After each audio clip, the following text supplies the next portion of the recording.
मोहन बनतं आपल्याला शुगर किती वर्षापासून होती? शुगर तरी 4 वर्षापासून चालू आहे. 4 वर्षापासून चालू. त्या 4 वर्षापासून तुमच्या गोळ्या वगैरे चालू होत्या? चालू गोळ्या इन्सुलिन पण चालू होतं? चालू. ती गोळ्या इन्सुलिन घेऊन पण तुमची शुगर किती लेवलला होती?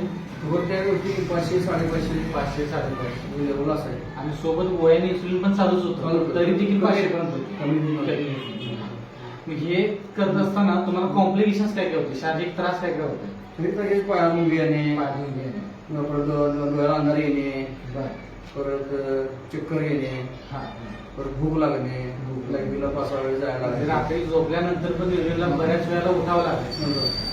5-6 वेळ वेगळं जायला लागायचं. जेवण सैनिक पुराई नाही. म्हणजे अस्वस्थपणा असा वाटायचा. एकदा भूक लागायची तर झोप लागायची नाही. म्हणजे कंटिन्यू व्यवस्थित झोप व्हायची. माहिती ना त्यासोबत तुम्हाला जखमही झाली होती. झालं रोज न पाया. ही जखम जवळजवळ किती महिने झालं ती भरत नव्हती? 4 महिने 4 महिने. आणि ती जखम वाढत चालली होती. वाढ झाली. ते तुम्ही डॉक्टरांना दाखवलं होते, डॉक्टरांनी काय सल्ला दिला होता तुम्हाला? पाय काढायचं नाही. पाय काढायला सांगितलं होतं. त्यापासून पाय काढायला सांगितलं. हा.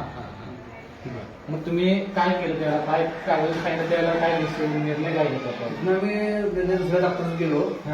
मंगलमूर्तीमध्ये ऑपरेशन तिथे केलं. तिथे नंतर आपले मोरे दत्तात्रय मोरे मला आपले PRO जे आहेत दत्तात्रय मोरे गडमुर्शी, त्यांच्या माध्यमातून डी आणि अँटॉक्स टी घेतला. ते चालू केल्यानंतर तुम्ही हे रेग्युलर घ्यायला लागला आणि सोबत आपल्या जखमेवरही काय करत होता? ते गोळ्या हे जखमेवर लावत पण होता. मग लावायचं प्यायचं 2 टाइम जसं सांगितलं त्याप्रमाणे तुम्ही ते घेत पण घेतल्यानंतर तुम्हाला काय फरक जाणवला? फरक पडलाय मला. काय तर मुंग्या बंद झाला, अशक्तपणा बंद झाला, भूक लागायची कमी आली वगैरे. तर टायमाला मला आता एकदा लगेच येते. रात्रीच्या आधी 4 ते 5 वेळा तुम्हाला उठावं लागायचं. आता रात्री झोपल्यानंतर एखाद्या वेळात उठावं लागतं, नाही तर उठाही लागत बरोबर. बाकी तुम्हाला अंधारी यायची, अशक्तपणा, विकनेस, हे जी काही गोष्टी यायच्या, आता ते कशा पद्धतीने? आता कायच नाही. आता गाडी चालू तुम्ही उन्हाळा वगैरे गेलं तर काय अंधारी वगैरे येत नाही. बरोबर. म्हणजे आता टोटली तुम्हाला फ्रेश वाटते आणि उत्साह वाटते, म्हणजे असं तरतरी पण आहे, फिरावं बाहेर जावं असं वाटतं.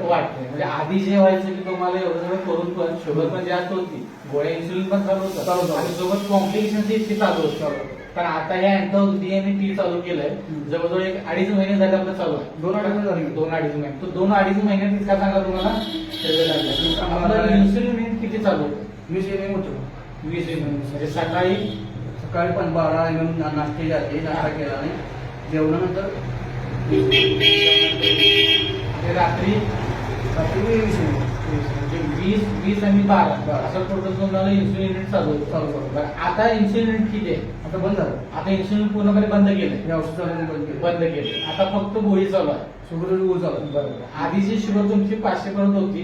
आता जो परवा रिपोर्ट तुम्ही काढलाय तो रिपोर्ट किती आलाय? आता हे 250 आसपास आहे. म्हणजे जी 500, 450, 500 लेवल पर्यंत जी शुगर होती त्या 2-2.5 महिन्यात आपल्या डी आणि टीच्या वापरानंतर आता आपण किती पर्यंत आलोय? 250 पर्यंत. आता एकंदरीत डी आणि टी वापरामुळे तुम्हाला जे काही जीवदान मिळाले, जे डॉक्टरांनी काय काढायला सांगितलं होता, ते आज पूर्णपणे बरा झाला. तुम्हाला कसं वाटतंय? फ्रेश वाटते मला. तर वाटते, समाधान वाटतं.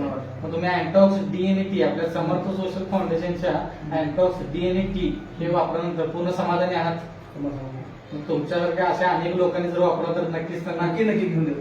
तर तुम्ही त्यांच्याबद्दल काय सांगू शकाल? घ्यावं, कोणी बी चांगलं व्हावं. मंत्र फरक पडलाय. 100% तर तुमच्यासारखे असे अनेक लोक जे आहेत, जे तुमच्या माध्यमातून असे अनेक लोक, तर यांनाही हा मेसेज पोहोचवा. जो आपल्याला फायदा झालाय तो इतरांनाही. बिंदास घेऊन. धन्यवाद सर.